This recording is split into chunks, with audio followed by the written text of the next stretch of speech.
Chapter 1. Brenda Holt walked into the lunchroom at work.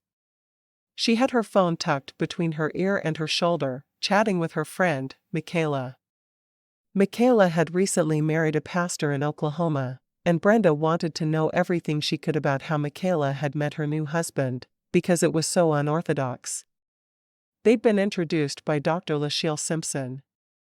Dr. Lachelle ran a company called Matchrimony, which she had founded just a couple of years before, specializing in introducing people at the altar.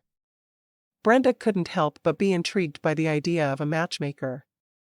"So you really laid eyes on the man for the first time while you were walking down the aisle toward him? You'd never even talked on the phone?" Michaela sighed. "I told you all this. The only contact we'd had before the wedding was when he held my hand through the doorway so we could pray together before we married. But, what if he'd been a mass murderer or something?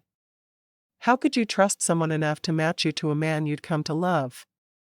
Brenda could just picture the man she would meet that way. She'd be walking down the aisle, slowly, holding her father's arm. And he would turn and have red eyes, and his voice would sound like an evil hiss. She shook her head, forcing herself to listen to Michaela. "I've known Dr. Lachelle since I was a little girl, and I knew she wouldn't match me with someone who would hurt me." Brenda popped her frozen lunch into the microwave and pushed the buttons to start the cycle. "And you weren't nervous?"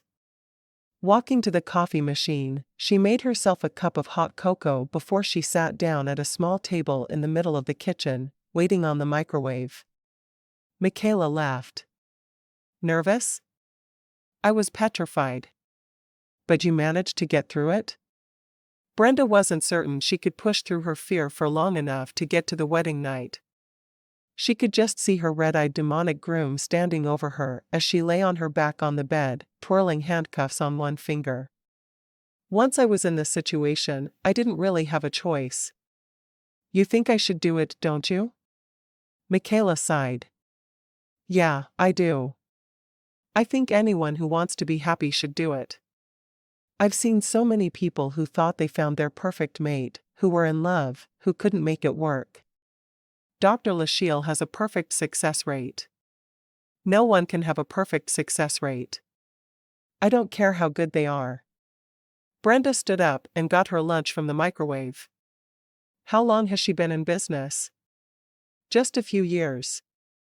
But so far, she's batting 1,000. "How can that be?" Brenda sat back down at the table, grabbing a fork. "Everyone fails sometimes." She wasn't about to believe that this Dr. Lachelle person was perfect. She didn't care what Michaela said. "That's true. Eventually she will, I'm sure. She just hasn't yet. I know she's matched at least 20 couples, and there hasn't been a divorce yet." Brenda frowned. "Maybe I'll call her tomorrow. If I can get up the guts." She liked the idea of having the emotions cut out of the equation where marriage was concerned. She'd never even picked a good boyfriend, let alone a husband. "Do it now," Michaela urged. "Before you lose your courage. I know Lachelle can find the right person for you. And I know you'd be so much happier. Not everyone needs to be married to be happy." Even as she said the words, Brenda realized that she desperately wanted children, and she wasn't about to have them alone. She didn't want to wait much longer either. "That's very true. Not everyone does. But you've always wanted children. I remember when we were in college and you would talk about wanting 6 kids. But you wanted at least a year after you were married before you have them." "Something about a career?" Brenda sighed. "A career in finance is a lot harder than I thought it would be. I expected to adore everything I do, but it's just not working out that way." She looked around to make sure no one was listening to her conversation. "Spending 8 hours a day talking on the phone is not what I had in mind when I got my degree." She was working in finance, but it felt like her phone job had to be the bowels of the financial world. "So you should tell Lachelle that you need a rich man who keeps you in the style with which you want to be accustomed." Brenda laughed. "Yeah, right. Because that's what you do. I'm sure you asked to see John's financial statements before you agreed to marry him. Pastors make so much money. Michaela chuckled. Oh, you're so right about that. Why, we're the richest people in all of Oklahoma. In love. I never figured you'd get all sappy after you got married. I'm happy in my sappiness. I'd like you to be happy too. Fine, I'll call her. When I get home. I can't drive and talk on the phone in Boston traffic. And I'm certainly not calling her from work. She would feel as if she was on display if she called. She pictured herself in a giant glass jar with all of her coworkers peering into the jar, like Darla, the little girl who looked at the fish in the dentist's office in Finding Nemo. Yay! I can't wait to hear how happily married you are. They talked for a few more minutes before Brenda had to hang up, so she could eat her lunch before getting back to work. Another 4 hours on the phones today. Brenda was sure she could handle it. She walked back to her beige cubicle, imagining bars surrounding her. She was jailed by her phone job. Asterisk. Daniel Axford frowned at the woman sitting across from him. She was beautiful, but he was already positive she wasn't his type. They'd only met an hour before, and he was already bored. The only word that came to mind as he thought about her was vacuous. Somehow the elevator didn't go all the way to the top floor. Daniel was the CEO of an online dating service, and this was the last in a long string of dates that convinced him that online dating services really didn't work. He wished they did, because he was looking for someone. He was a 32-year-old self-made millionaire. Within the year, he'd be into the billions. He wanted to have children and mentor them, teaching them about the world. He considered seeking out a surrogate, but he didn't want anything so impersonal for his child. And he wanted to make sure the woman he chose was the type of mother he wanted for his children. He certainly didn't want someone like vacuous Valerie to mother his child. He wanted someone with a brain. Maybe instead of vacuous Valerie, he could find brainy Brenda. Valerie, or Veronica maybe, was droning on and on about how painful waxing was. It's not bad when you just do the eyebrows, but when they do your legs, I just want to scream in pain. There's got to be a better way. She licked her bottom lip in an obvious effort to entice him. What did you say you do? I didn't. Daniel was ready to get up and leave her there. Oh. She shook her head, obviously not caring what he thought. Have you ever tried healing crystals? They are so amazing. My grandmother had cancer, or at least we're pretty sure it was cancer. She hadn't been to the doctor yet. But we bought some healing crystals, and we put them on her head, and she was healed in just a few hours. When she went to the doctor the next week, all of the cancer was gone. Daniel looked at his phone. His secretary was supposed to text him any minute with an emergency. He had her do that for every first date. If it was actually someone he liked, he could tell them what he'd done, and they could laugh together. It hadn't happened yet. Never tried them. Oh, you should. Maybe they could heal your nervous twitch. Daniel hadn't had a nervous twitch before he met her. I think I'll be all right. Valerie took another bite of her salad. I'm so glad they don't put cheese on the salad. Some places put it on every salad, and I just think it's so barbaric what they put cows through to get cheese. You know it has to hurt them. Daniel didn't think that was worth responding to. He just cut off another bite of his steak and popped it into his mouth. He glanced at his phone again. His secretary was 5 minutes late. Normally he could handle an extra 5 minutes, but this one was bad. He might have to fire her over this. His text tone sounded. He picked up his phone and swiped his finger across it. It's my secretary, he said. There's an emergency. I have to get back to the office. Valerie looked baffled. It's a Friday night. Who goes back to the office on a Friday? A man who's in charge of many people.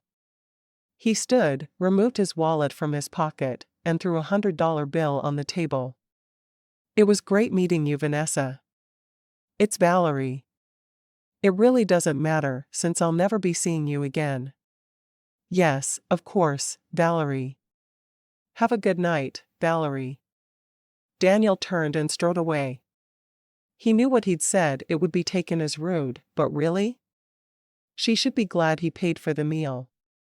She should have paid him to listen to her prattle on. He walked out of the Boston restaurant, made a left, and found his car parked in one of the small pay parking lots.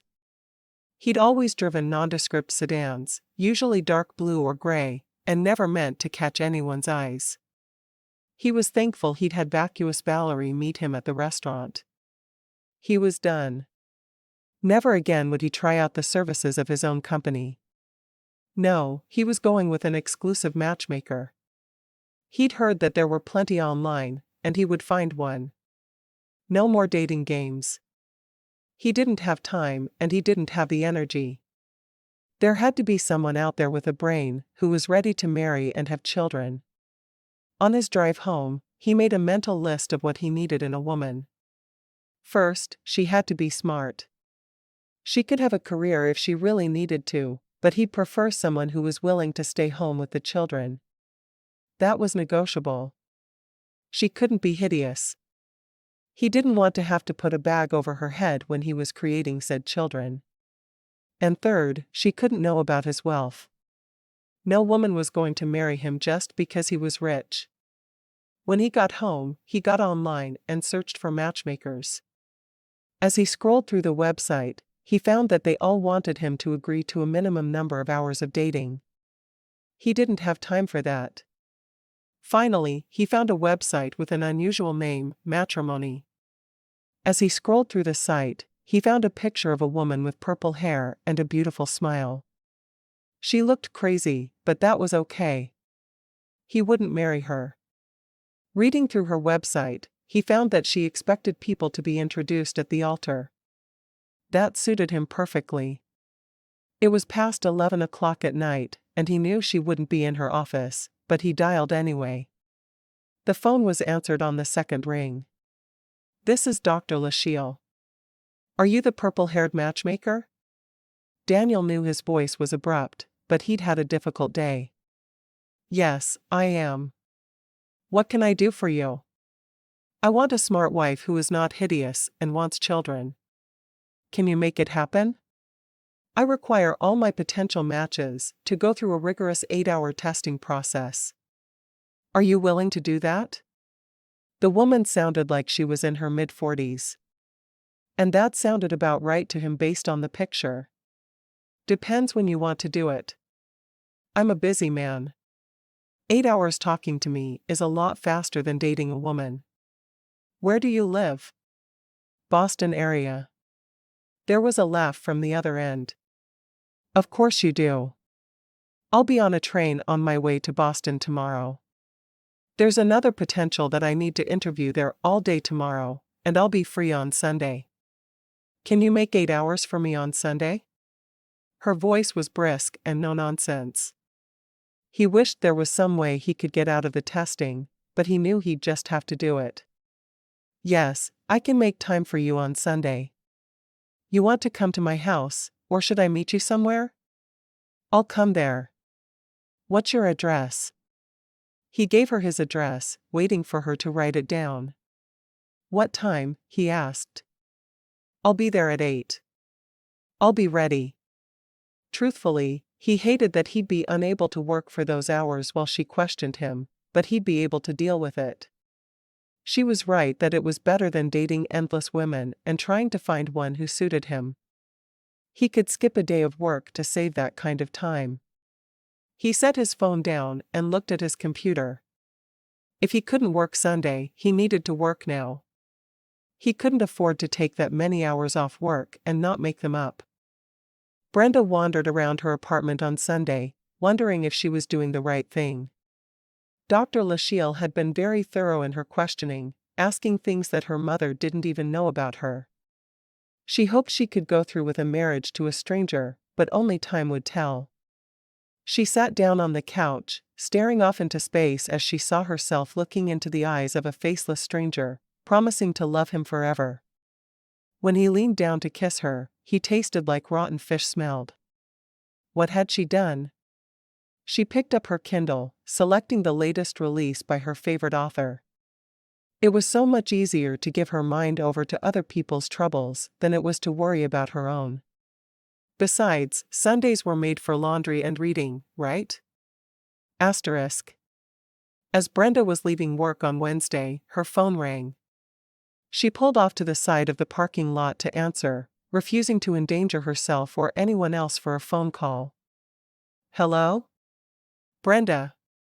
It's Dr. Lachille. Brenda took a deep breath. Oh, hi Dr. Lachille. She was nervous just hearing the woman's voice.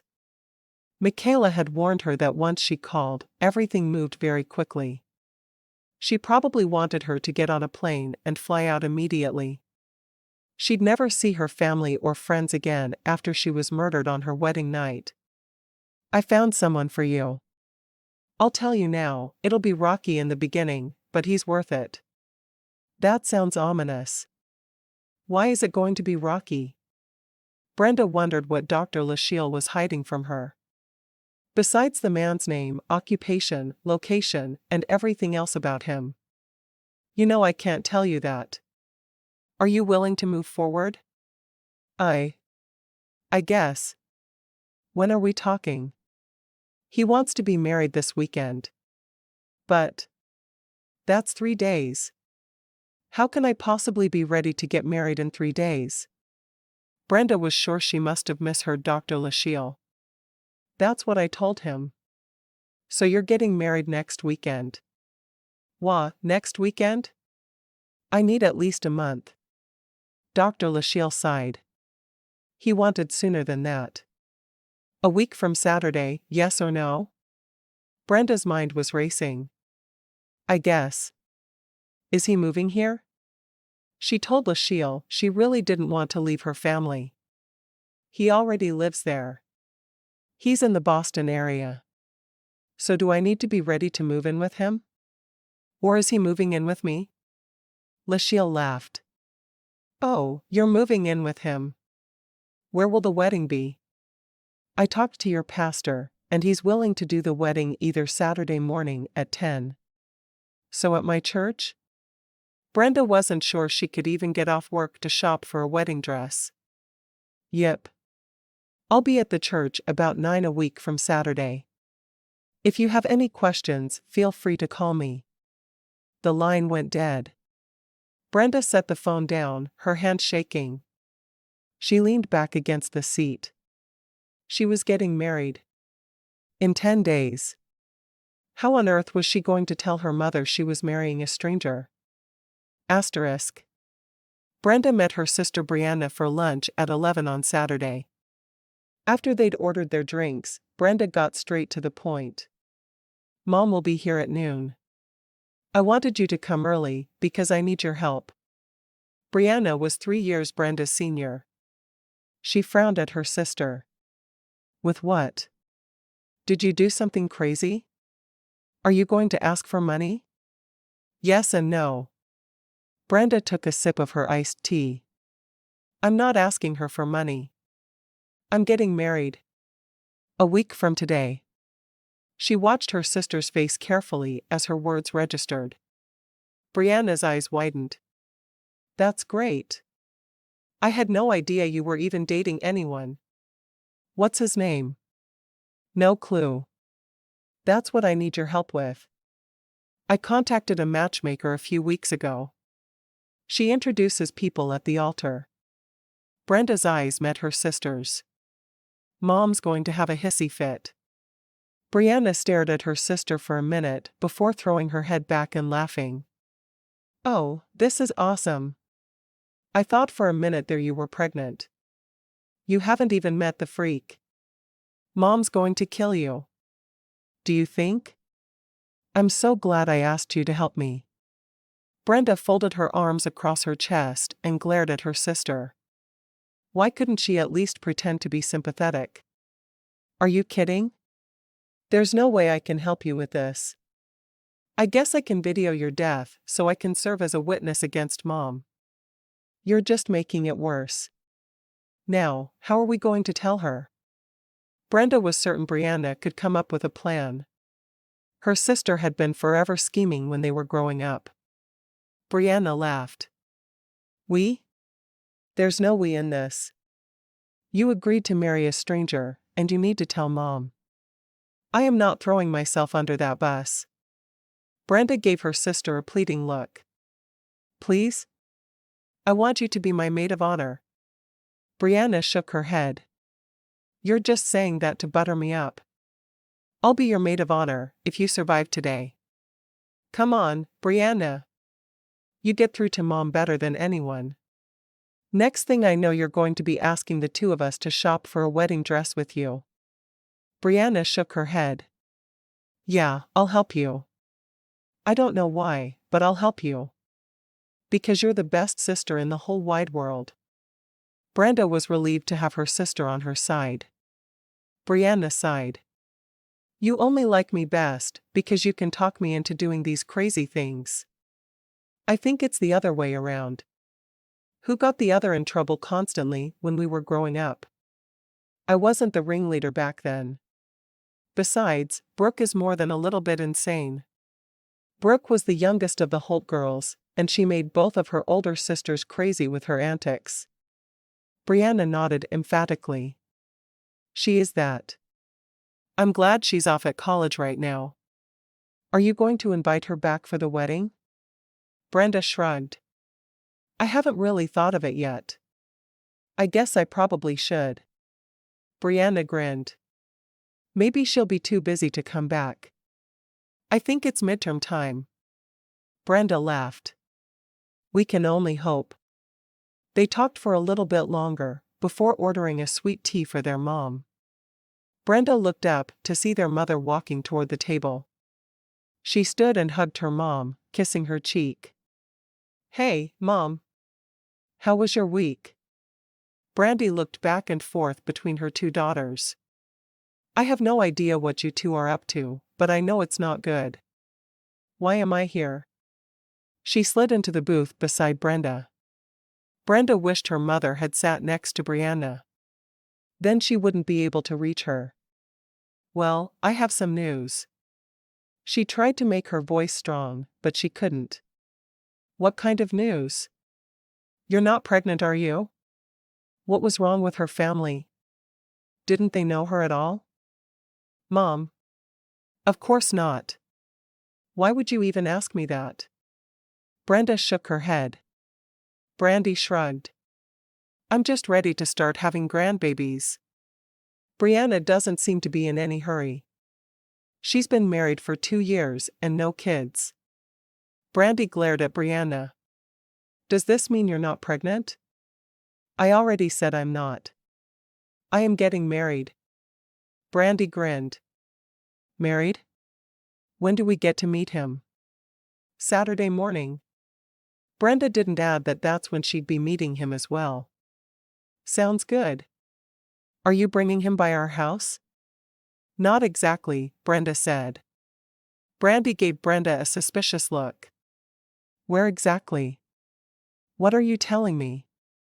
Brenda shrugged. You'll be meeting him at the church. The church?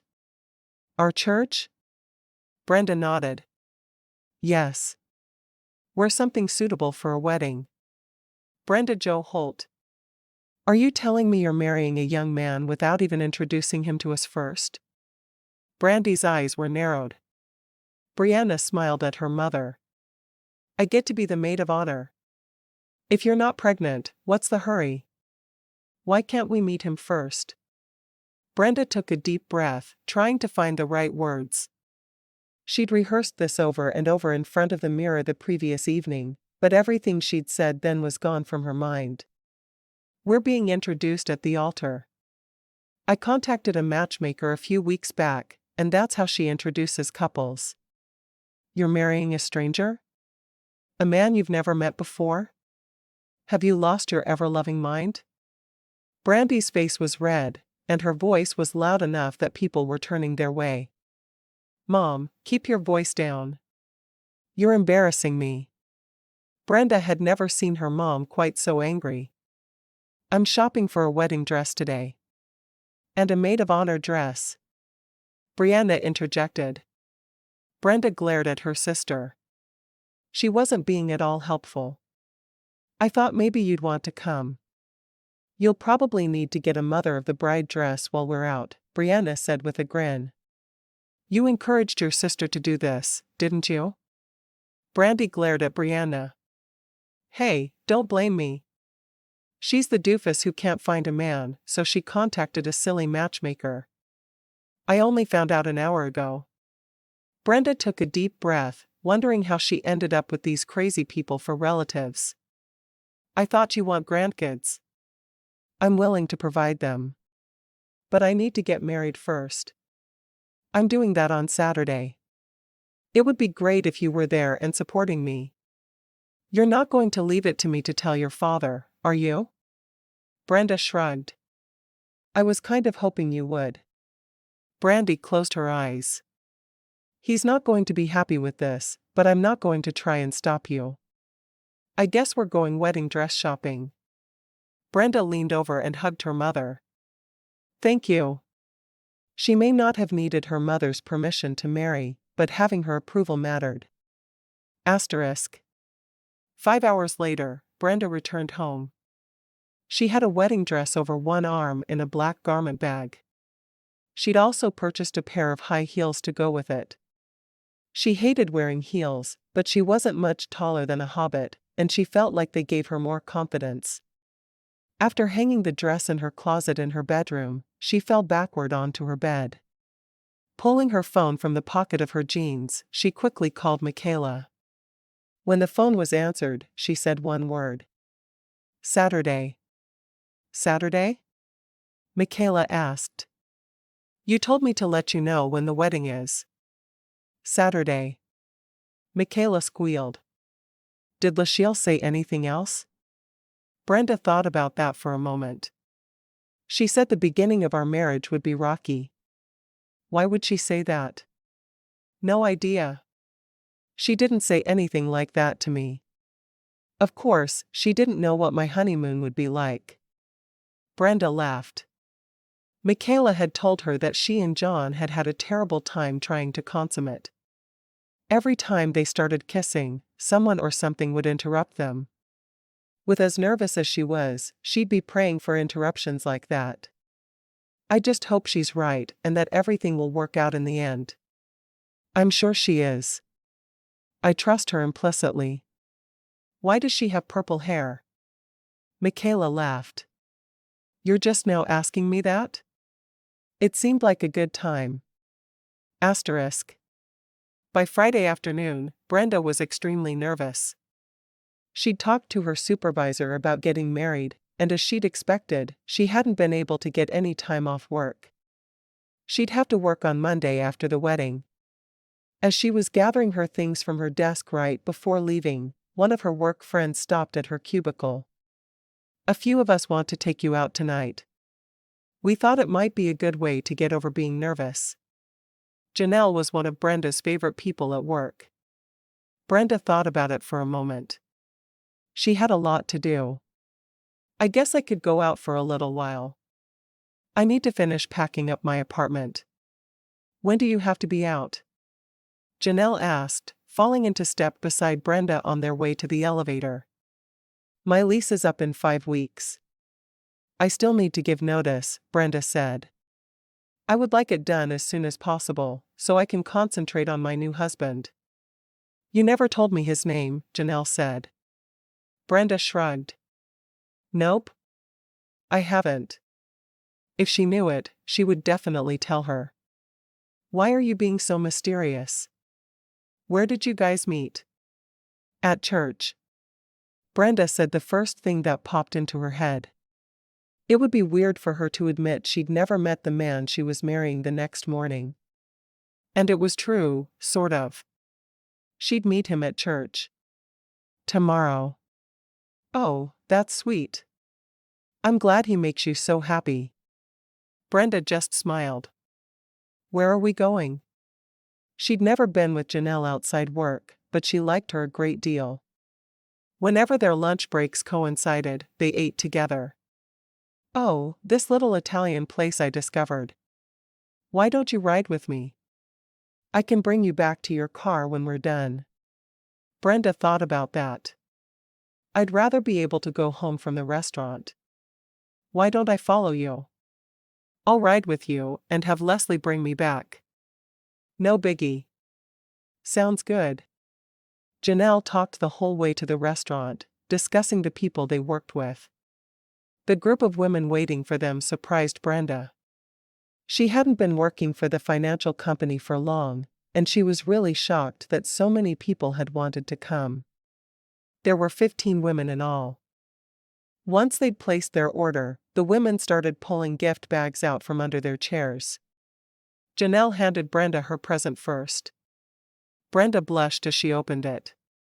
A tiny sexy teddy was in the box. Brenda shook her head as everyone laughed. "Oh, you shouldn't have. You really, really shouldn't have." Chapter 2. Brenda went to the church the next morning, dragging a small suitcase behind her. She packed enough clothes to make it through the weekend and something to wear to Monday morning at work. She'd have to stop by her apartment after that when she needed more clothes. They'd need to arrange to move everything to his place anyway, so she thought it would just be easier. It was so hard knowing exactly what to do, because she didn't know where she'd end up. She went into the bride's room at the back, and found her 2 sisters and her mother there waiting for her. Her mother bustled over. "There you are. I was beginning to think you'd chickened out." Brenda shook her head. "I didn't chicken out. I said I'd be here and I'm here." The gate caging the fox was opened, and Brenda ran for it. She could hear the men on horseback and the hounds following her. Could she make it? Brooke stepped forward and hugged Brenda. "I can't believe you're marrying a stranger. It's going to be so creepy to go to bed with a man you've only kissed once or twice and have to, you know." Brooke looked over her shoulder at their mother, who was frowning at her. "You'd better not know, young lady," Brandy said with a frown. "You're just 18. Brooke grinned. "Of course, I don't know anything, Mom. I'm a good girl." She winked at Brenda when her back was to their mother again. Brenda didn't ask, because she really didn't want to know if her baby sister was sexually active. "I need to get dressed. Dr. Lachelle is going to be here in a few minutes, and I'd like to at least be wearing my dress when she gets here." All 4 of them sprang into action. "What did Dad say?" Brenda asked, as she pulled her dress over her head with the help of her sisters. Brandy frowned. "He wasn't happy at first, but after a few minutes, he said he would be happy if you were happy. I guess we'll see, won't we? She matched up my friend Michaela, and Michaela says her husband, John, was created by God just for her." Of course, that was something Michaela would say. Brandy shrugged. "I'm glad Michaela is happy. I hope this matchmaker does just as well for you." She didn't look convinced. Brenda smiled. "So far, there's not a single divorce among the people she's matched up. I did have to sign a contract saying that I would stay with him for a year." She pictured herself in a dank, dark basement of a building, her hands chained above her head. A man feeding her bread and water twice per day, while she mumbled about contracts. Brooke fastened Brenda's pearl necklace. "I'm excited just to see what he looks like. Don't you think it's going to be really weird kissing a man for the first time in front of everybody?" "I'm not letting myself think about that." The door opened, and Brenda saw a head covered in purple hair come into the room. "What aren't you letting yourself think about?" "Dr. Lachelle, you made it." "I'm not letting myself think about kissing my new husband for the first time in front of everyone. It just makes me feel awkward." Dr. Lachelle grinned. "Trust me. It might feel awkward, but you two really are going to hit it off." She walked into the room, obviously very at ease with the situation. This is my mother, Brandy. Mom, this is Dr. Lachelle. And this is my sister Brianna, she's going to be my maid of honor. And my younger sister, Brooke. Please don't judge our family on Brooke. She wondered if her sister would benefit from Dr. Lachelle's other services. Brooke glared at Brenda. Be nice to me. Brenda made a face at her younger sister before turning back to Dr. Lachelle. Can you tell me any more about him? Are you sure he's not a mass murderer? Brandy's eyes widened. It's a little late to be asking that, isn't it? Dr. Lachelle just laughed. His psychological profile would indicate he is not a mass murderer. Now, I can't make any promises. I just know what I learned when I spoke with him. If he starts chasing after you with an axe, give me a call. There was a knock on the door, and Brandy rushed to see who it was. She opened the door wide. We're all decent. Brenda smiled as her father walked into the room. Daddy. She rushed into his arms. I'm glad you came. Whether I like the way you're getting married or not, I'm not going to miss your wedding. Her father's eyes landed on Dr. Lachelle. I'm Brian Holt. Lachelle nodded at him. It's nice to meet you. Are you ready to play father of the bride? He shook his head.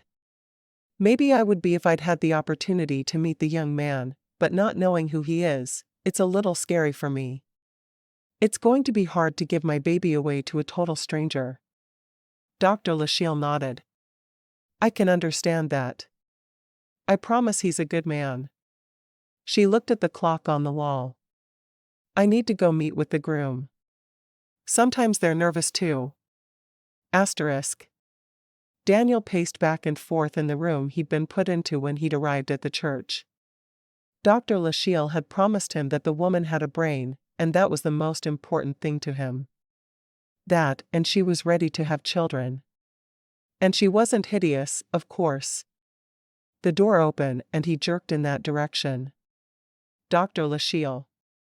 I'm glad you made it. I wouldn't miss one of my weddings. Are you ready for this? He shrugged. As ready as I'm going to be. Is she ready? She's nervous. Her father is convinced you're a mass murderer. It might be good for you to try and convince him otherwise, before you take off with his daughter. Daniel grinned at that. No father had thought he was a mass murderer since his high school prom. And back then, he dressed like one. I'll do my best. Am I expected to stick around after the wedding? Lachelle shrugged. A reasonable length of time.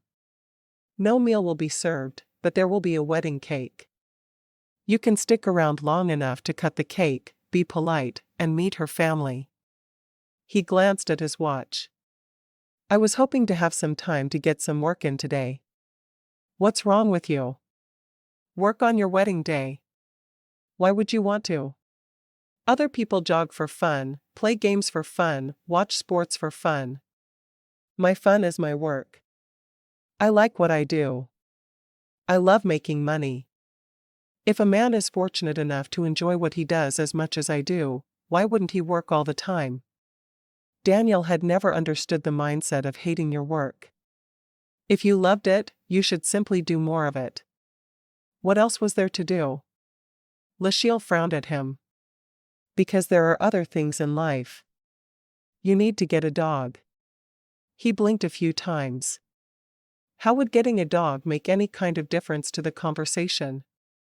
I think it would be really good for you to have something or someone that completely relies on you. So you can see what you're missing out on in life. If all goes well, I'll have that and a wife and child soon. Dr. Lachelle nodded sadly. You have a lot to learn. She left the room, leaving him standing there staring at the closed door. He glanced at his watch again. Only 10 more minutes before the wedding. Hopefully they could be out of there by noon at the latest. Asterisk. Brenda felt like she'd just run a 7-mile race as she clung to her father's arm and walked up the aisle.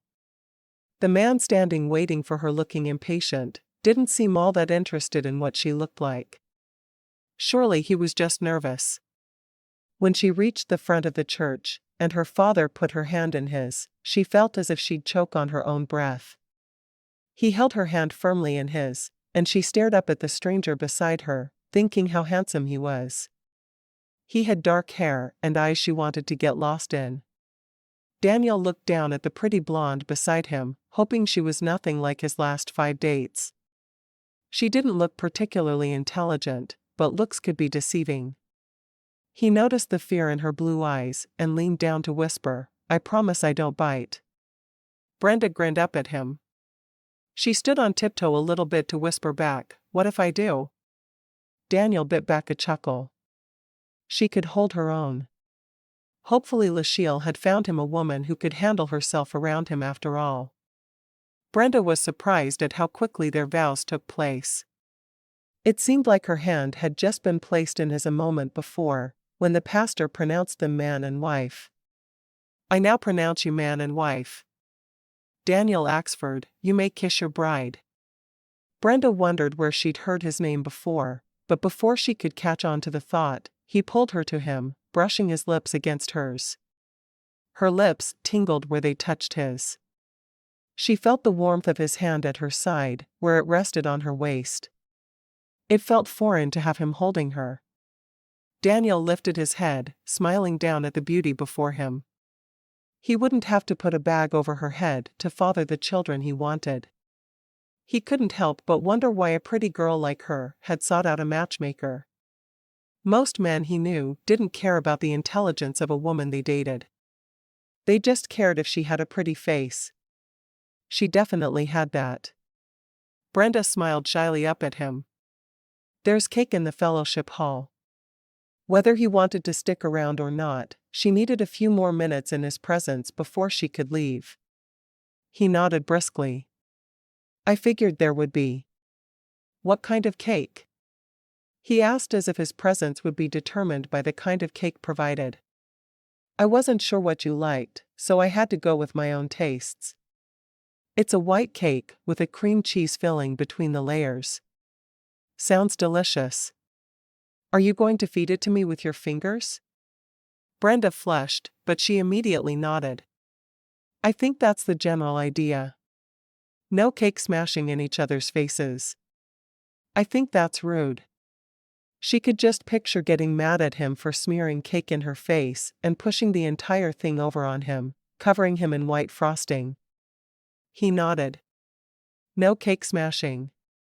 I got it." He took her hand and put it in the curve of his arm. "Let's go mingle and pretend we want to be here." She smiled at that. Pretend? Did he really not want to be there? He looked down at her skeptically. "Do you like to be the center of attention?" "Not particularly. It's expected." She'd never been one to dream of playing princess for a day when she married. So many of her friends had played wedding with sheets on their heads, pretending they were veils, but she had never been one. She'd always chosen to play the bridesmaid. She wanted to be married, but an elopement would have suited her just fine. "So we'll go and do what's expected, and then we'll go get to know each other." She nodded, walking beside him to the back of the sanctuary. "The fellowship hall is down this way, and to the left." Following her directions, he walked with her to a room teeming with people. An older couple approached them immediately. "Daniel, these are my parents, Brian and Brenda Holt. Mom and Dad, this is Daniel Axford." Brenda wished she knew more about him to tell her parents, but she knew nothing. She thought for a moment about making up an elaborate backstory for him, but she knew her parents would just roll their eyes, and Daniel would think she was insane. It was probably best not to start a marriage with your husband thinking you were insane. Her father frowned. "Daniel Axford. Where do I know that name from?" he asked as he shook Daniel's hand. Daniel smiled. "I'm the founder and CEO of Pixels of Passion, an online dating service." Brandy frowned at Daniel. "If you are the founder of the premier online dating site, why did you seek out a matchmaker?" "Oh, I don't believe in online dating," I just founded the company. I think of a man who has an online dating company as someone like Hugh Hefner. Do you have girls in skimpy underwear running around your house at all hours of the day and night wearing rabbit ears? Brian asked. I can't say that I do. Daniel laughed. I don't have time for that nonsense. I work 12 to 14 hours most days. He shook his head at the mental image the other man's words prompted. Brenda hoped his long hours at work were a thing of the past. Otherwise, she'd be spending a whole lot of time at home alone. She had a mental image of the title character in Drop Dead Fred scooting around the floor on his back, looking under the mother's dress and saying there were cobwebs. Would that be her in 6 months? Brian frowned. Hopefully, you'll have time in your busy schedule to get to know your new wife. Daniel smiled, refusing to get offended. Of course I will. It won't be easy, but I'll find the time. He'd find the time to get to know her as well as necessary. He wasn't exactly looking for love. There was silence for a minute, and Brandy tried to take everyone's mind off it. I think it's time to cut the cake. Daniel led Brenda over to where the cake was on the table off to one side of the room. Do you have any clue how we're supposed to do this? Brenda shrugged. I've never been married before. Her lack of interest in weddings was showing, but she didn't care. She didn't think he'd think less of her for it. Glad to hear it. She blushed as her eyes met his. I think you're supposed to put your hand over mine, and we cut through the cake together. He moved over behind her, slipping an arm around her waist. She grasped the knife, and he put his hand over hers. He let her guide where the knife would go, and together they cut off a piece of cake. She moved it to a plate, and picked up a small chunk with her fingers. Carefully, she lifted her fingers to his lips and then fed the cake to him. When she went to pull her hand away, he caught her wrist and licked each of her fingers clean, including her thumb, drawing each finger into his mouth as he sucked the frosting off it. Brenda felt the heat rushing to her cheeks. She knew she was bright red. She hated that she blushed so easily, but Daniel seemed to enjoy it. He picked up a piece of cake and fed it to her, looking into her eyes the whole while. She tried to be a lady as she ate the cake from his fingertips. It felt so strange to allow someone else to feed her. She was blushing again when she turned to face everyone watching them. The rest of the small reception whizzed by. Brenda was shocked when Daniel suggested it was time to leave. No one else will leave before we do. It's impolite. The wedding had been small, with only about 30 people there. Brenda knew all of them, except his best man, and his best man had left right after the ceremony. I have my overnight bag in my car. Where do you live? Daniel couldn't believe he was just now getting around to asking his new wife that. Here in Boston. I work for a large financial firm. He wanted to ask her immediately if she was going to keep her job, but he knew that subject was better left for a private time. Do you want to follow me to my house? Or should we come get your car tomorrow? Let's ride together, she said softly. She wanted the time with him in the car before they were totally alone. I'll need to arrange to have my stuff moved to your house soon as well. She already felt an attraction to him, but she needed to know him better first. They stopped at her car to get her bag, before heading to his. He looked at the car she drove, shaking his head. He'd have to get her a new one right away. She couldn't drive a bucket of rust. It wouldn't be good for his image. He took her bag from her and carried it to his car, enjoying the unseasonably warm fall air. He glanced at her, worried she was cold. Her dress was sleeveless. Do you need my jacket? He asked softly. Brenda shook her head. No, this thing is hot. She couldn't wait to get the dress off, so she could turn back into Brenda. Dresses always made her feel as if she was impersonating someone else. He opened the trunk of his car to put her bag into it, before turning to her. You look beautiful today. He touched her cheek softly. "What brought that on?" she asked. Already she'd gotten the impression that he wasn't overly sentimental. "Can't a man compliment his bride without being questioned?" he asked with a slight smile. He took a step closer to her, his hand going to the back of her neck, under her hair. "I don't want to get busy later and forget to tell you how gorgeous you look in your wedding dress. Every groom should tell his bride that at least once, right?" Brenda smiled, nodding.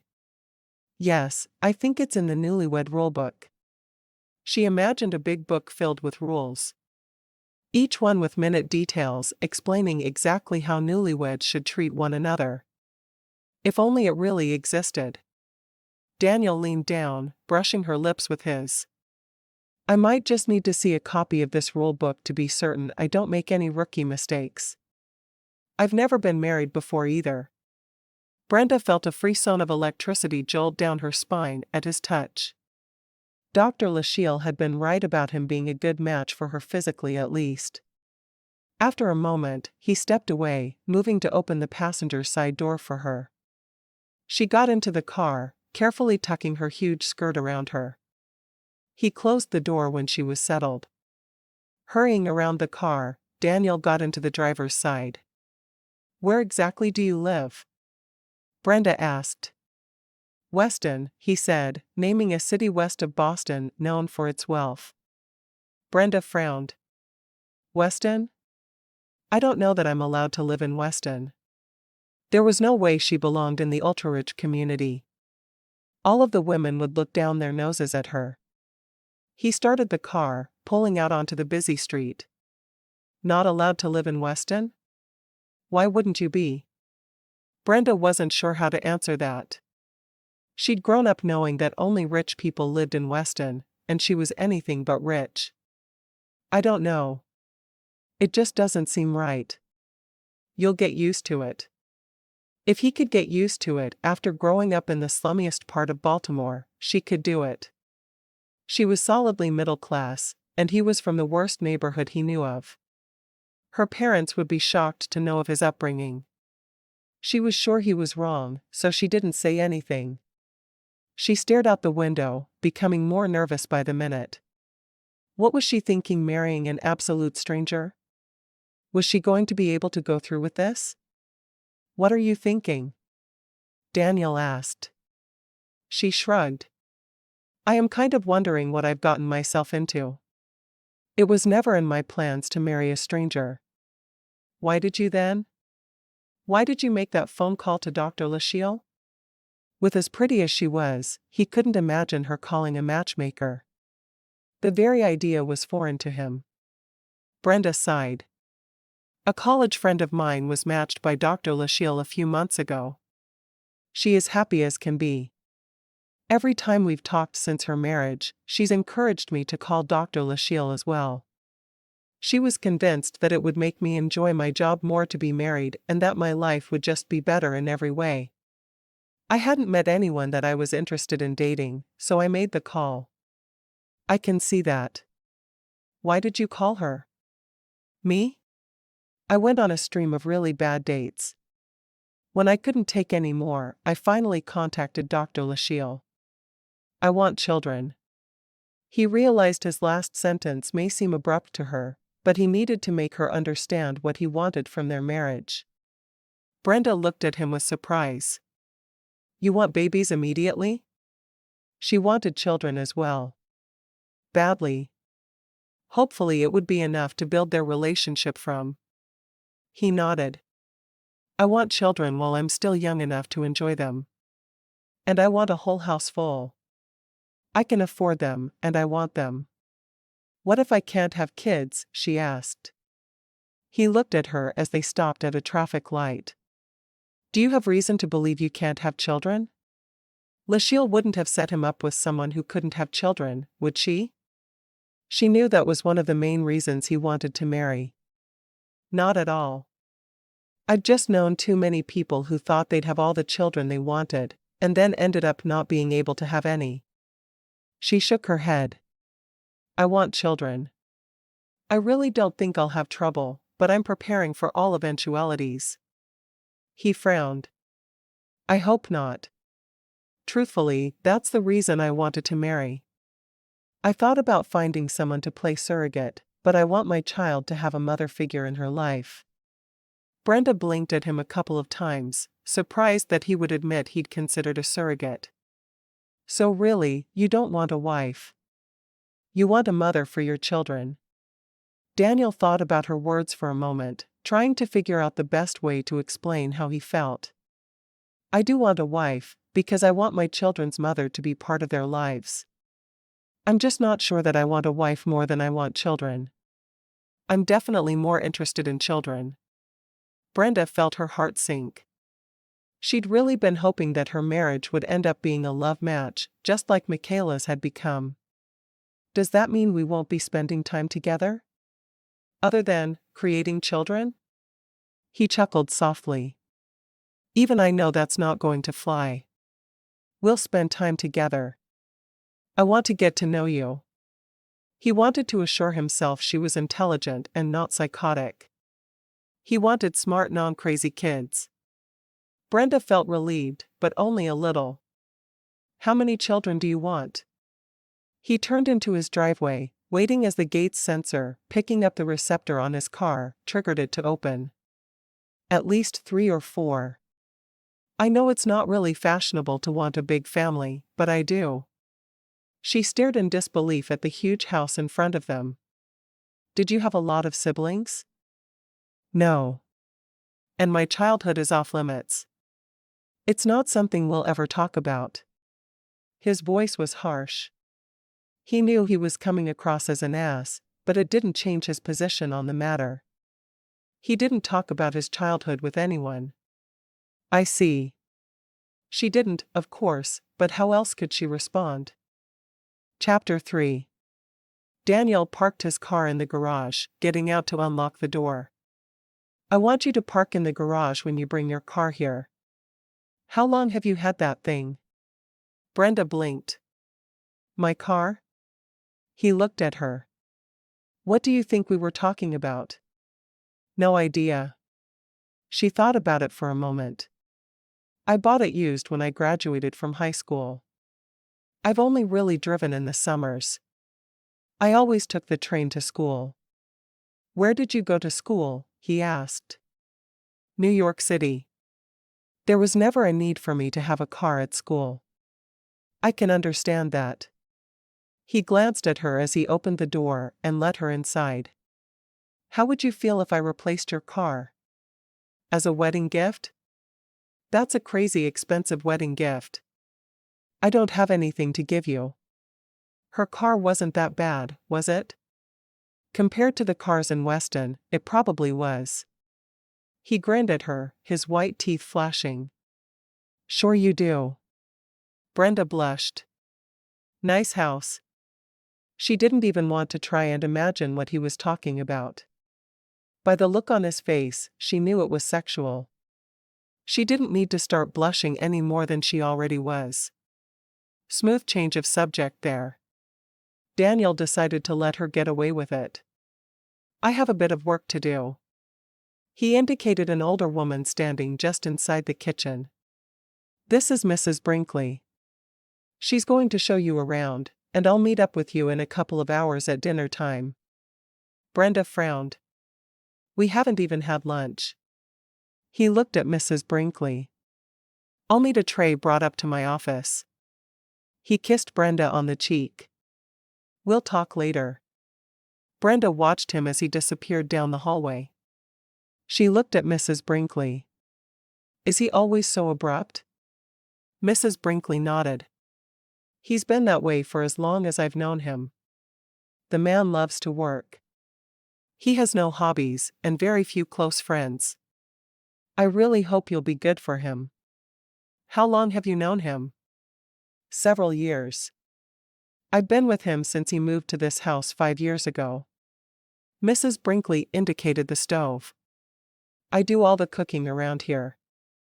If there's something that you particularly enjoy, let me know, otherwise I'll just keep handling the meals like I always have.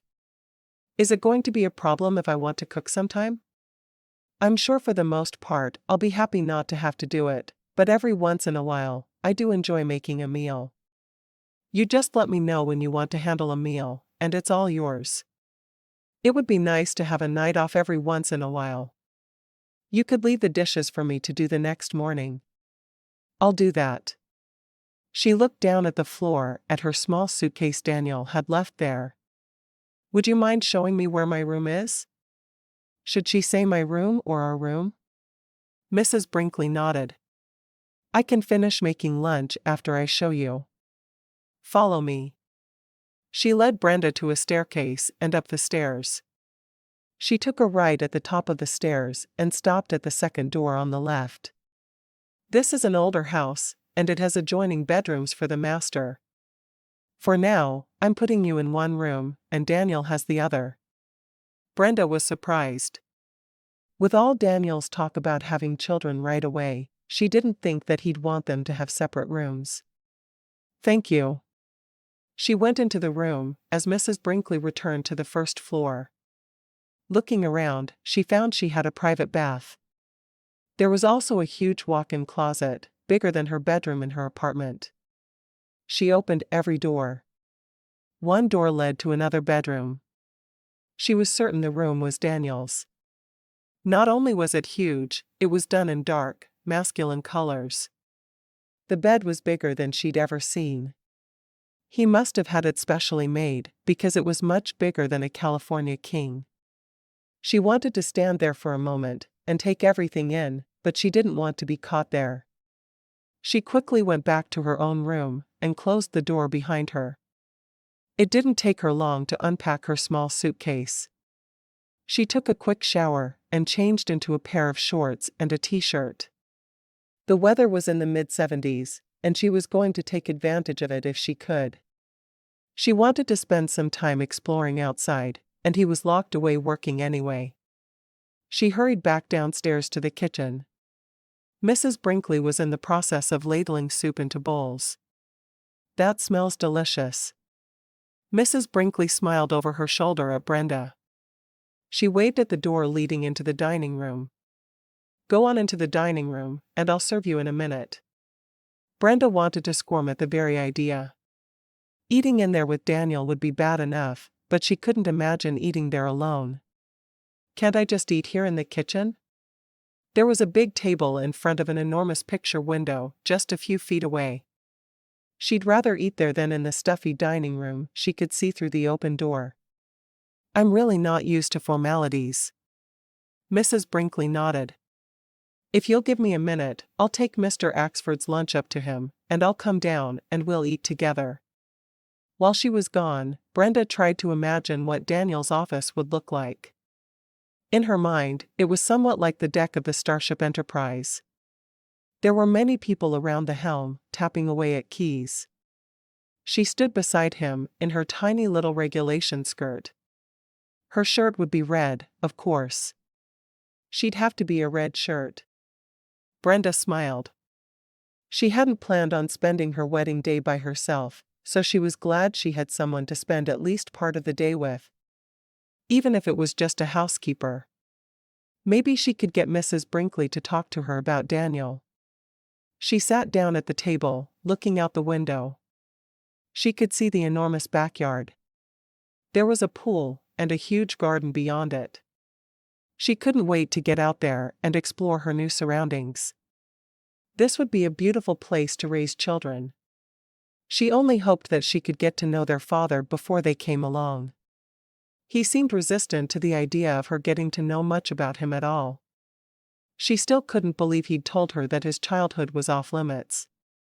She was more nervous about the wedding night than she cared to admit. She'd never been with a man before, and the idea of making love with a stranger was disconcerting. Yes, he was her husband, but he was a stranger. Mrs. Brinkley came back into the room, interrupting her thoughts. She carried 2 bowls of the soup she'd made to the table. I hope you like soup. I like to make soup and sandwiches for lunch, most days. I'm sure I won't be here for lunch, most days. I work Monday through Friday. Mrs. Brinkley frowned. You're not going to quit your job? She seemed genuinely shocked at the idea. Brenda frowned. I hadn't really thought about it. What would I do if I didn't work? The ideas of endless days with nothing to do wasn't appealing, although she'd never been one to let herself be bored. She had no trouble keeping busy. In her mind, she sat in the small room. Around her were millions of projects that had been started, but only finished halfway.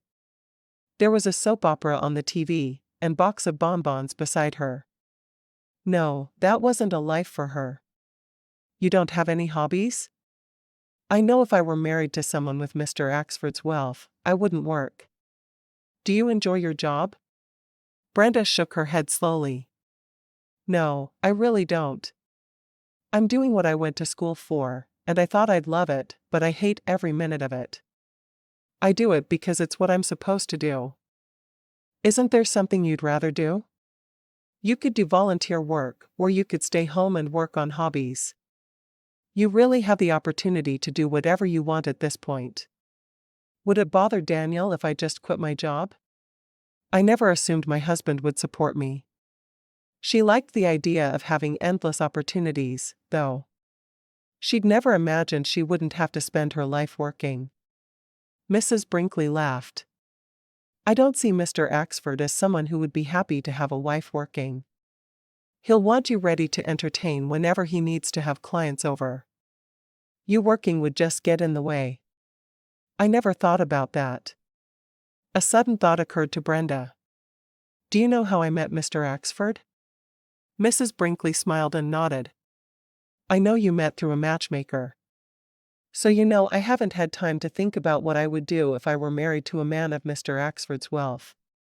I guess I could quit my job. I have to think about what I want to do instead. Brenda had recently read in the newspaper about a hospital which was looking for volunteers to hold preemies. She loved that idea. There are so many things you could do.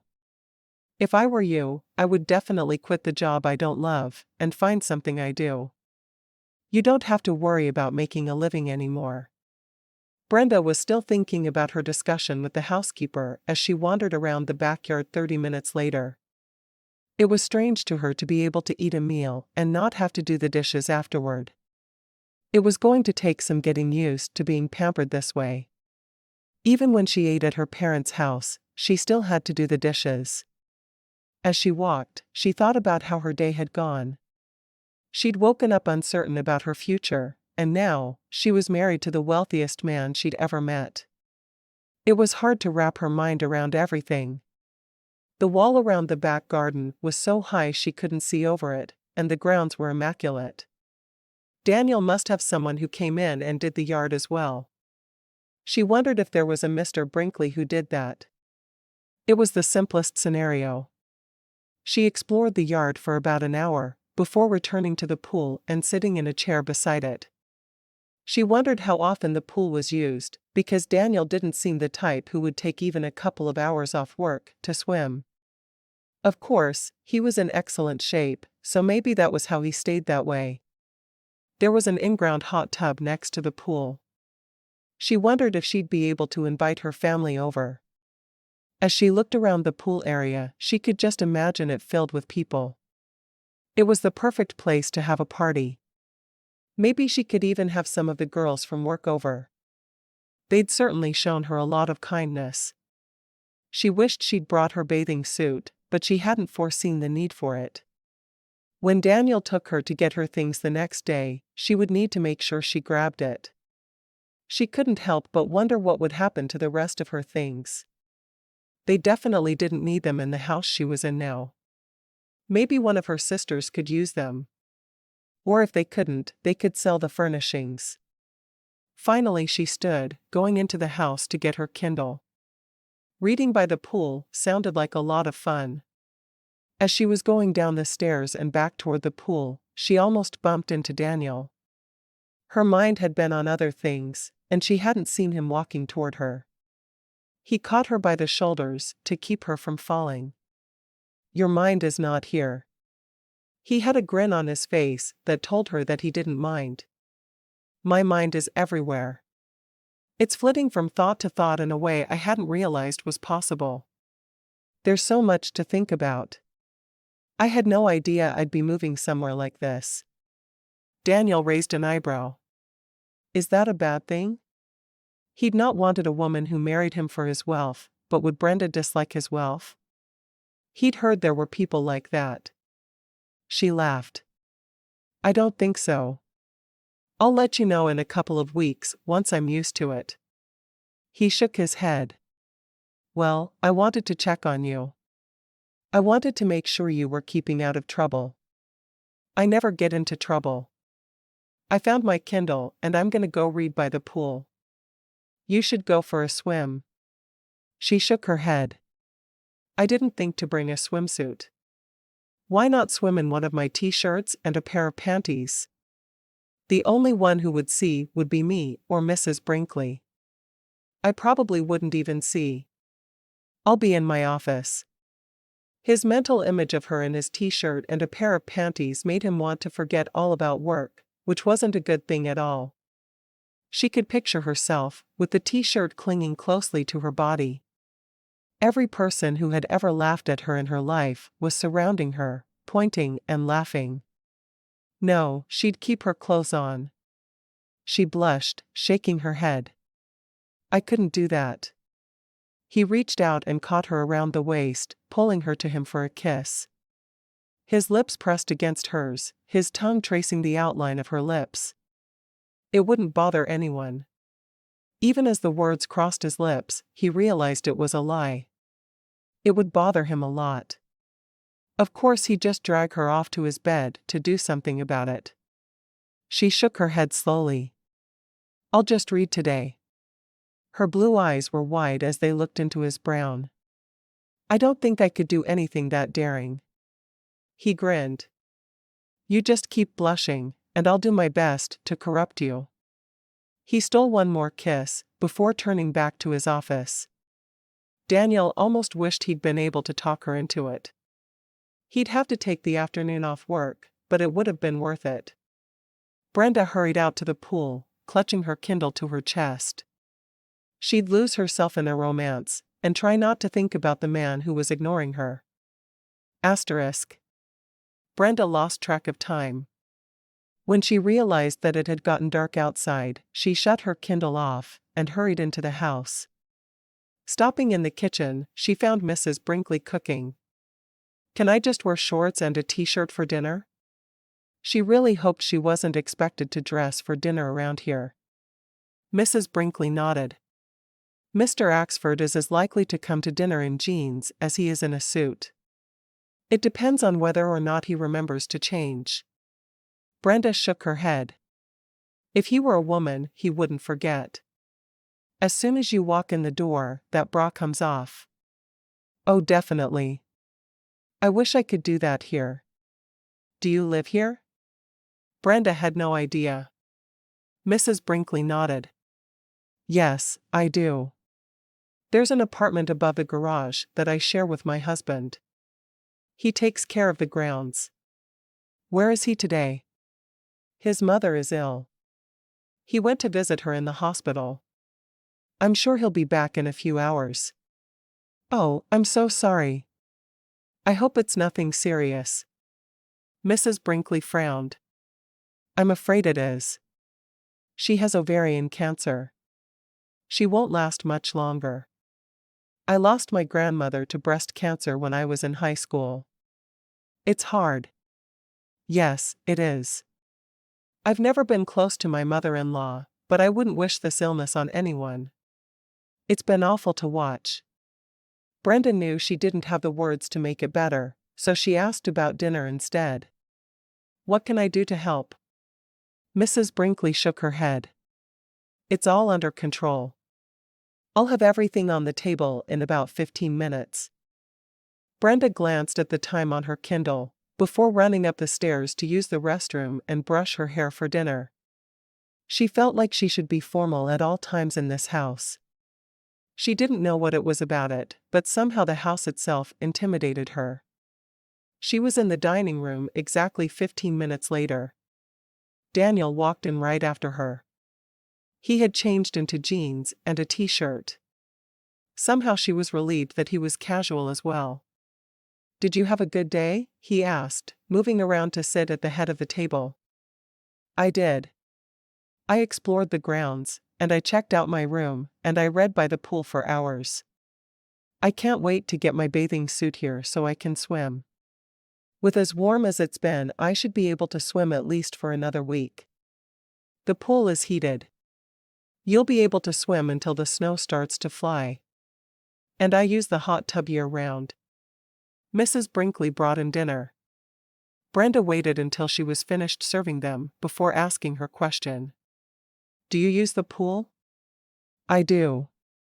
From spring through fall, I'm using it practically every day. I swim laps every morning. Do you enjoy swimming? Maybe that was something they could build on. He needed to find common ground with her other than a mutual desire for children. She nodded. I was on my swim team in high school. It's my favorite exercise. Of course, it's the only exercise I like, so it makes sense that it's my favorite. I went to college on a swimming scholarship. I raced competitively. I decided to give up swimming after high school. And went to college on an academic scholarship. He smiled. She had brains. That's what he was looking for. What was your major? He asked, as he forked up a bite of food. Finance. It seemed like the way to go. Now that I'm working in the field, I hate it. I had no idea how monotonous it would be. Are you going to continue working? I'm not sure. How do you feel about it? She really had no idea what he wanted. Mrs. Brinkley seemed to think he would want her to quit, but she wanted to hear the words from him. If you loved your job, I would say keep doing it. But if you hate it, there's no reason for you to continue. He really did want her to stay home, but he didn't want it to come across as an order. It would be better if she made the decision on her own. What would I do? Brenda had never even dreamed that someday she could not have to work. Even when she thought about having children someday, she'd always thought she would be working full-time. I have no idea. Once the babies come, you could raise them. Until then? You're on your own. What if I want to open a bookstore? She loved books, and being surrounded by them seemed like the perfect job for her. He shrugged. You can do that. I don't think there's any money in print books anymore, but I don't know a whole lot about it. Try it if that's what you want to do. I can certainly front you the money. He'd rather she didn't work at all, and opening a business was the last thing he wanted her to do, but if it made her happy, then he would help her. He believed everyone should be able to work for themselves if it was their desire. Brenda frowned. He made everything seem so easy. How about I do volunteer work? Sounds good. We don't need you to make money. He liked that idea much better. I'll think about it then. She ate quietly, thinking about the possibilities. If he really didn't care, she could do anything she wanted. Daniel watched her as they ate. He could see by her expression she was lost in thought. Unsure of what her decision would be, he let it go. Hopefully she'd do what he thought was right. Chapter 4.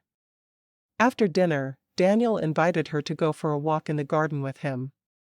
He wanted to at least attempt to do something romantic with her on their wedding night, and it was all he could come up with.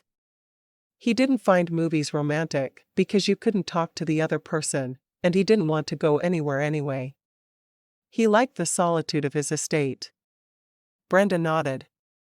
I'd like that. Your grounds are beautiful. Taking her hand, he led her outside. The house was owned by an elderly couple before I purchased it. They had let it go before I moved in, but I hired Mr. and Mrs. Brinkley as soon as I could. Mr. Brinkley had free rein with the garden. I think he's done a fabulous job. Definitely. I could get lost back here. The paths were lit with a low light, and the moon shone brightly overhead. Many of the flowers were still in bloom as they walked. He led her to a corner of the garden she hadn't found yet. There was an old-fashioned swing, and they sat side by side. This is really nice. I don't see you as the type to get out here much though. She hoped she was wrong, and they would spend time together out here as much as possible. I don't get out here nearly as much as I should. I wish I had more time for things like this. Sitting in the quiet had always been calming for him. He wanted to be able to be with his children in nature someday. The way he looked at it was the more he made now, the less he'd need to work when they came along. Are you someone who enjoys the outdoors? She nodded. I don't like the endless months of cold we have here in New England, but I love being outside. A couple of months of winter typically makes me happy, and I enjoy sledding and building snowmen with the best of them. Some of her best memories had been playing outdoors with her sisters and friends. She'd even had a fun snowball fight on campus in college. Sledding? Do you enjoy skiing? He had never been, but it was something he wanted to try someday. He'd been working on his business nonstop almost since he'd first started college. He'd gotten a dual major in computer programming and business management, so he could run his business. She shrugged. I've only been a few times. My sisters both love it, but I really like to just go sledding on the hill. She knew he'd probably think she was a dork, but skiing had scared her when she'd done it. She was much happier on a sled. Are you even allowed to do that? He asked. She could just imagine what he was thinking. She saw herself on a sled, zipping in and around the skier's legs. She jumped over a ski jump, did a flip, and landed on her face in the snow. Most resorts have a hill or two set aside just for sleds. I really like being a lodge bunny as well. It's fun to sit by the fire inside, drinking hot chocolate. He slipped his arm over her shoulders. Maybe we can do that this winter. He would find some time to take vacations with her. He knew she'd expect it. It was strange, but in his mind, every time he'd pictured having a wife, there were already children. It could be fun. I'd be just as happy to stay here and build snowmen in our backyard. This place is amazing. He looked around as if seeing his property for the first time. I've lived here for about 5 years. I tend to take it for granted now. Well, you should stop. A place like this should never be taken for granted. It's too wonderful. I can't wait to get my bathing suit so I can try out the pool. The idea of having a pool in her backyard thrilled her. She'd spent a lot of time on the beach over the years, but she preferred pools. We'll do that tomorrow. Will you be ready to go in the morning? We can drive over to your apartment, get whatever things you feel like you need, and pick up your car at the church. I have a second sensor that we can put in your car, so it will always open the gate. Daniel didn't want her to be stuck outside, wondering how to get back in. She was almost embarrassed at the thought of taking him to her apartment, having no idea what his background was. She didn't know if he'd always been wealthy, or if that had come with his business. That works, as long as you promise not to judge me on my apartment. She didn't want to even try to see it through his eyes.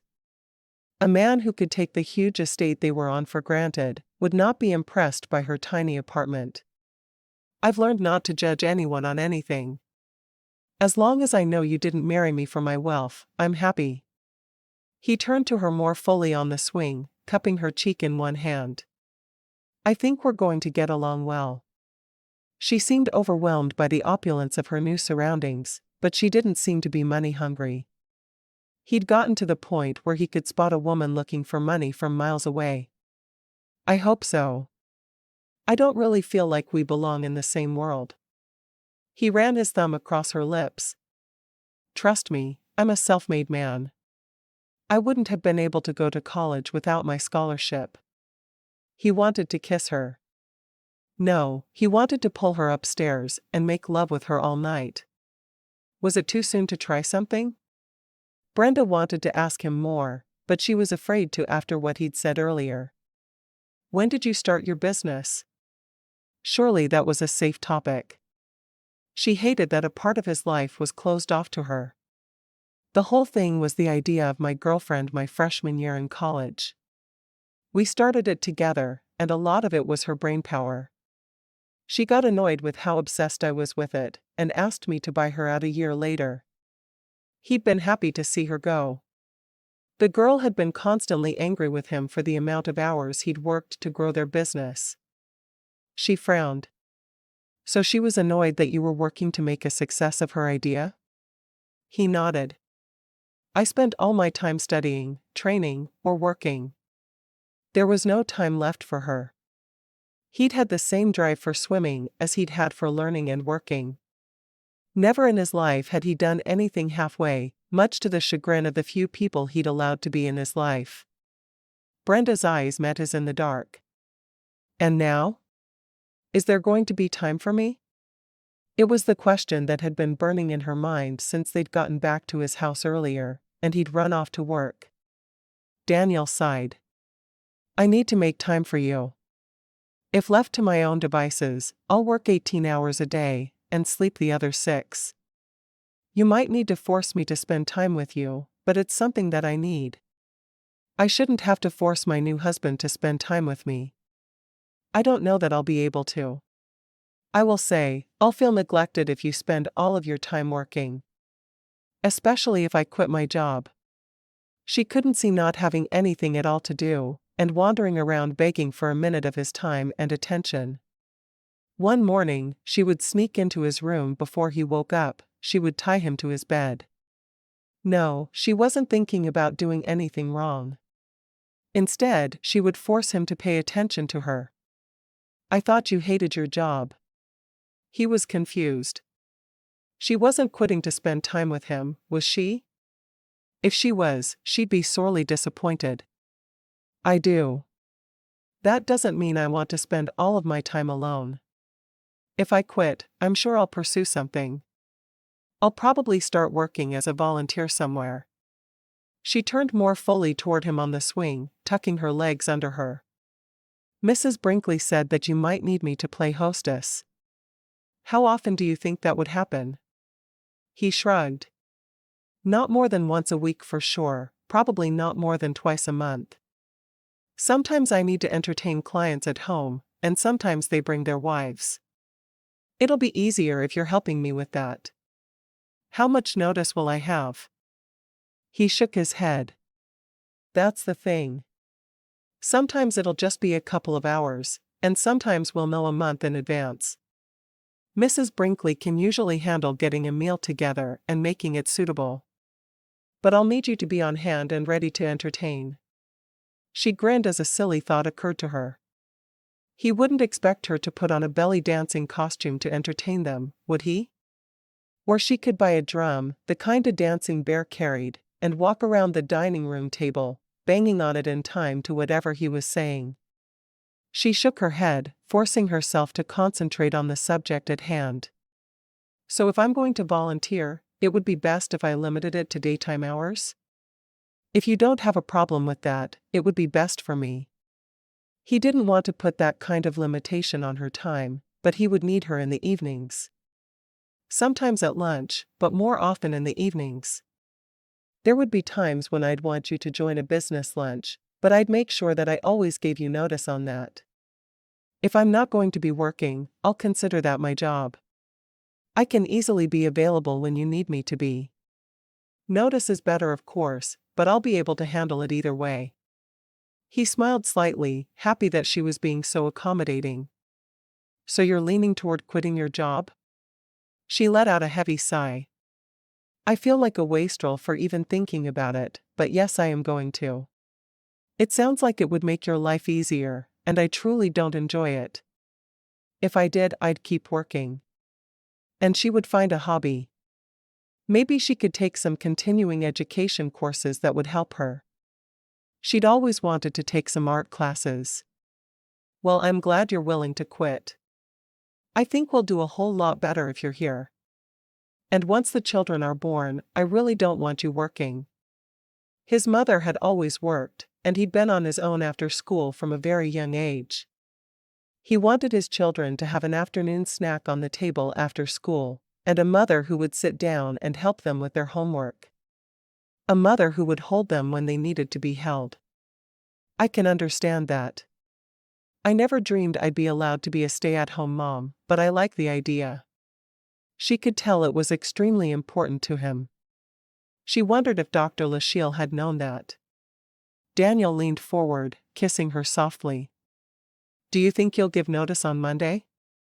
She nodded. Yeah, I will. And they may not make me serve the notice.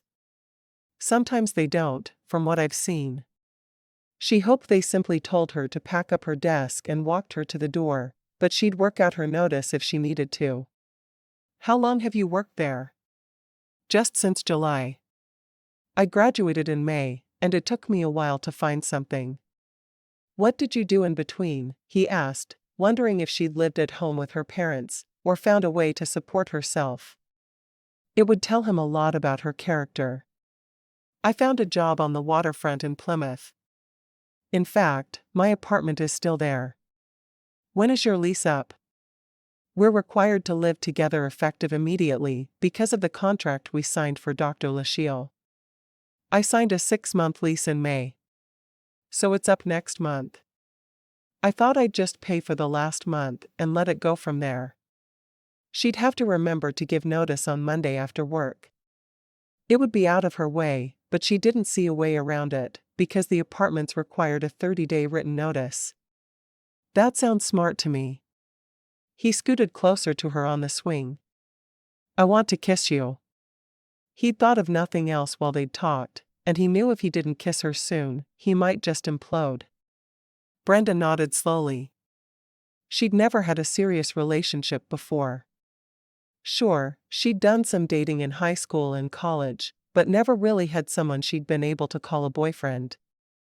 No one had really cared for her attitude about sex before marriage. She'd made it clear she was against it from day one with every man she'd dated. Daniel put his hands on her waist, pulling her to him. He leaned down and kissed her softly at first, and then with increasing passion. His lips moved against hers, gently nipping at her bottom lip. Brenda put her arms around his neck, kissing him back. She liked kissing him, but she was incredibly nervous about the part that would come after. She hadn't even known the man for 10 hours. Of course, she wasn't even certain if he expected that of her tonight. Maybe he planned to get to know her gradually. He moved his hand around, sliding it under the hem of her t-shirt and up to cup her breast through her lacy bra. His thumb unerringly found her nipple, and he rubbed until it was a tight point. She arched a little into his hand, never having even been touched that way before. It felt so strange to allow Daniel liberties with her body when she'd known him such a short time. Short, but good. Let's go inside, he whispered against her lips. Brenda nodded, getting to her feet. He took her hand and pulled her toward the house, obviously in a hurry to get there. The cool night air was like a shock to her system, making her wonder what on earth she was doing following this stranger to have sex with him. By the time they reached the base of the stairs, she felt as if she couldn't breathe, she was so scared. Never before had she realized she had any kind of fear of sexual intimacy, but she must be panicking this way. He turned and kissed her again, noting the nervousness in her eyes. Are you all right? He asked. The last thing he wanted to do was frighten her. She nodded slowly. I think so. Just nervous, scared, whatever you want to call it. Why? He asked, stunned. He'd been so careful with her. Did I do something? She shook her head. No, but I've never done this before, and I was sure I could, but now, I'm not so sure. Daniel took a deep breath, running his fingers through his hair. I'm sure I'm not helping by moving so fast. He tried to force himself to calm down, which was a lot easier for his mind to think than his body to do. Why don't we go upstairs and get ready for bed? I'll meet you in your room, and we'll talk and see what happens. He would mentally prepare himself to stop whenever she wanted. Brenda nodded, blushing. Okay. I think I can do that. She didn't look at him as they climbed the stairs together. When they reached the door to her bedroom, he opened it for her, touching her cheek for a moment. We'll stop if you need to. Whether I want to or not. Already his body was raging against the idea. He wanted her. Physically, they were perfectly suited.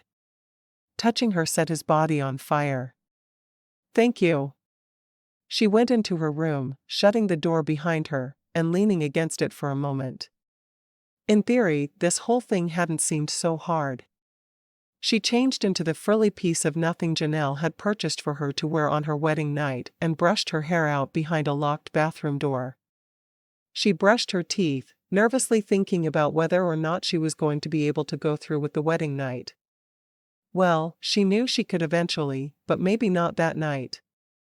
When she opened the bathroom door, she saw Daniel lounging on her bed in just a pair of boxers, obviously unconcerned about his mostly nude body.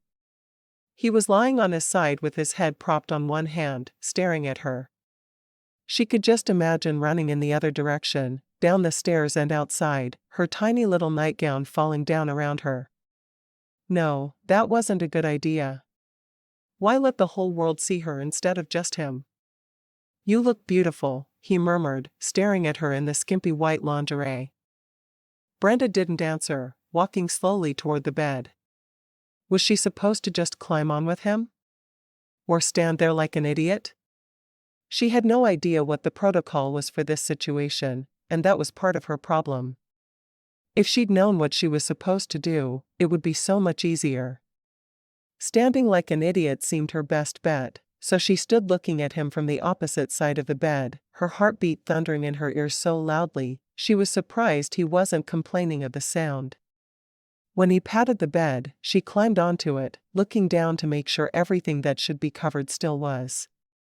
The nightgown, if you could call the tiny piece of fabric she wore a nightgown, was extremely low-cut, leaving way too much of her bosom bare. He pulled her close to him, his lips brushing against hers. "Do you like your room?" he asked, surprising her. She nodded. "I didn't expect to have my own room. I wasn't sure how you'd feel about immediate sex with a stranger, so I thought I'd give you your own space, at least for a while. I'll want us to be moved into my room together soon. We'll turn this room into a nursery when the babies start coming."